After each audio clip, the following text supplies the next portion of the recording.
Hello दोस्तों, तो आपका स्वागत है मेरे चैनल में जिसका नाम है टेक्निकल ज्ञान। तो जैसा कि आपने पिछले वीडियो में देखा होगा कि मैंने बहुत सारे हाइड्रोलिक फार्मूला डिस्कस किया था और मेरे एक सब्सक्राइबर जो कि एमडी आलम भाई ने कहा कि सर इसके बारे में न्यूमेरिकल भी एक बना के दिखाइए, मतलब सब न्यूमेरिकल बनाने को कहा है। तो आज हमने टॉपिक लिया है फोर्स इन हाइड्रोलिक सिलेंडर, मतलब एक हाइड्रोलिक सिलेंडर में कितना फोर्स जनरेट होगा। तो ये एक छोटा सा न्यूमेरिकल फॉर्मूला है, बेसिक न्यूमेरिकल फॉर्मूला। इसको अगर आप बनाते हैं तो आपका बहुत सारा कंसेप्ट क्लियर हो जाएगा हाइड्रोलिक सिलेंडर के रिलेटेड। तो चलिए शुरू करते हैं बिना देरी किए। तो प्रॉब्लम है, क्या है प्रॉब्लम?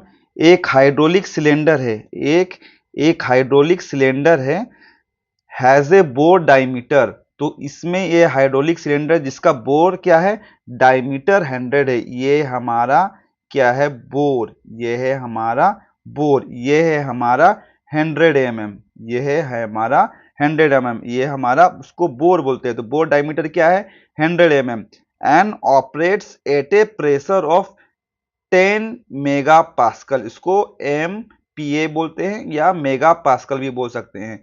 तो इसमें जो हाइड्रोलिक का जो प्रेशर है, यहाँ पे देखिए हम एरो दिए हैं। इसमें ऑयल जब घुसेगा, इसमें जब ऑयल इन करेगा तो इस अंदर का जो प्रेशर होगा, अंदर का जो बैरल में प्रेशर होगा, उसका प्रेशर होगा, कितना प्रेशर होगा, 10 mega pascal. 10 mega pascal pressure होगा। तो पूछ रहा है प्रॉब्लम में कि ये हमारा हाइड्रोलिक सिलेंडर, क्योंकि जब इसमें ऑयल इन करेगा वो भी 110 मेगा पास्कल के साथ, तो ये हमारा क्या होगा, ये हमारा पिस्टन फॉरवर्ड की तरफ जाएगा। ये हमारा पिस्टन कहाँ जाएगा, ये हमारा पिस्टन फॉरवर्ड की तरफ, आगे की तरफ जाएगा। तो कितना फोर्स जनरेट करेगा, इसमें यही पूछा जा रहा है कि ये हमारा हाइड्रोलिक सिलेंडर फॉरवर्ड जाने टाइम प्रेशर फोर्स कितना जनरेट करेगा। तो चलिए, बेसिक फॉर्मूला आपको तो पता ही है। हमारा पहला बेसिक फॉर्मूला क्या है, हमारा प्रेशर इक्वल टू क्या होता है, फोर्स बटा एरिया। ठीक है, ये हमारा सबसे बेसिक फॉर्मूला है। तो हमको निकालना क्या है, हमको निकालना है फोर्स। फोर्स हमको निकालना है, एफ निकालना है। ये कितना फोर्स जनरेट कर रहा है जब हम इसमें 10 मेगा पास्कल प्रेशर दे रहे हैं। तो ठीक है, तो एफ इक्वल टू क्या होगा, क्योंकि हमको तो एफ निकालना है, एफ इक्वल टू हो जाएगा हमारा पी इंटू ए।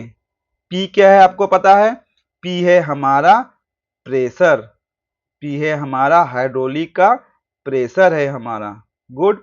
और ए क्या है हमारा, ए है हमारा अंदर का क्रॉस सेक्शनल एरिया। ये जो देख रहे हैं अंदर का, इसका क्रॉस सेक्शनल एरिया, ये तो सर्कुलर फॉर्म में रहता, इसका क्रॉस सेक्शनल एरिया पूछ रहा हाइड्रोलिक सिलेंडर का।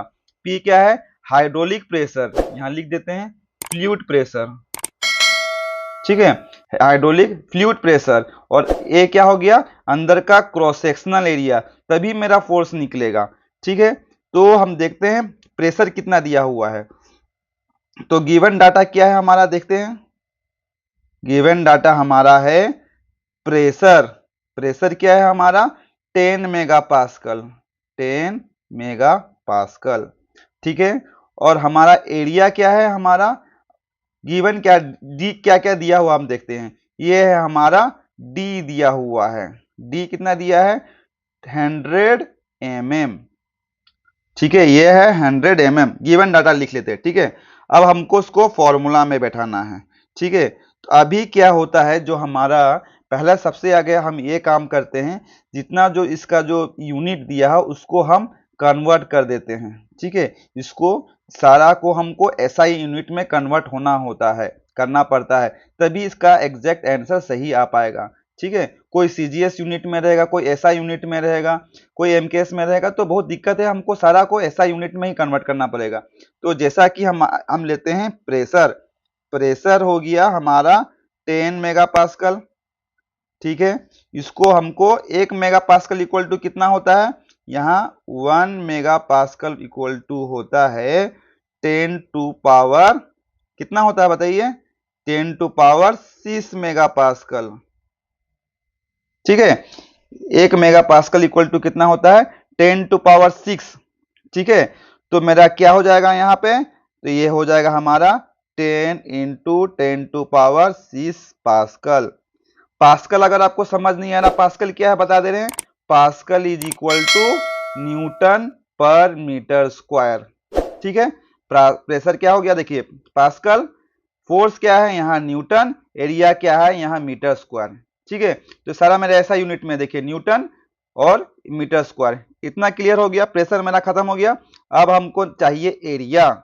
गुड, एरिया किसका चाहिए, हाइड्रोलिक सिलेंडर का क्रॉस सेक्शनल एरिया। एरिया का फॉर्मूला क्या होता है आपको पता है, फॉर्मूला होता है पाई d⁴/4।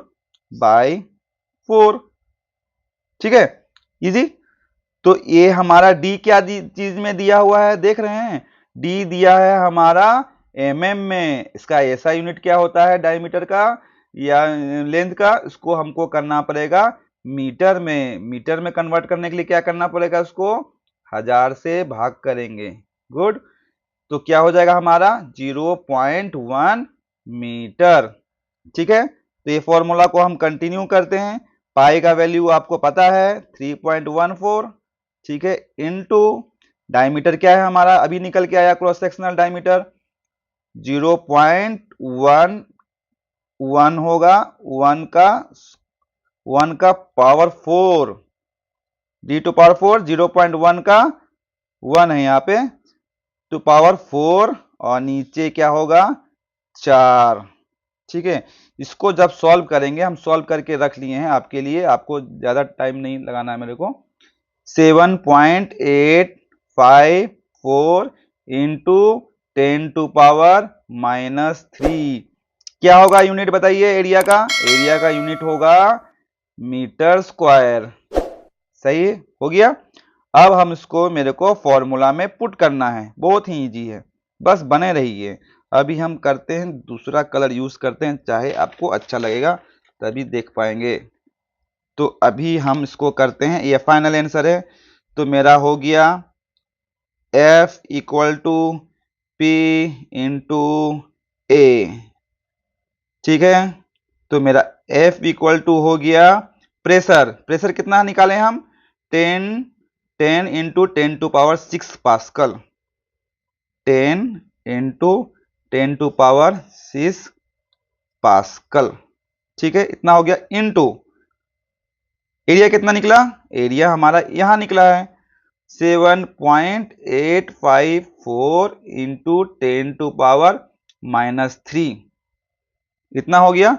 जब हम इसको कैलकुलेट करेंगे तो क्या निकलेगा, कैलकुलेट किया हुआ है, टेंशन मत लीजिए।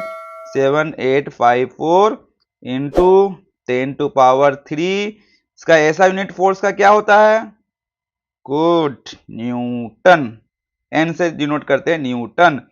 ये देखिए 10⁻3 ना एक्स्ट्रा लग रहा है, अच्छा नहीं लग रहा, तो इसको हटा देते हैं, कोई दिक्कत नहीं है।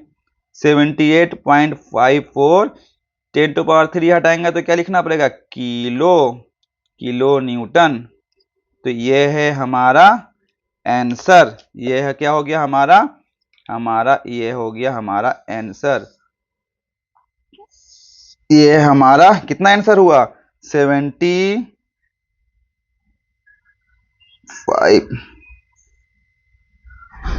Kilo Newton. ठीक है, ये हमारा 78.54 किलो न्यूटन आंसर आ गया। समझ पाए आप लोग, अगर नहीं समझे तो बताइए कमेंट में। ठीक है।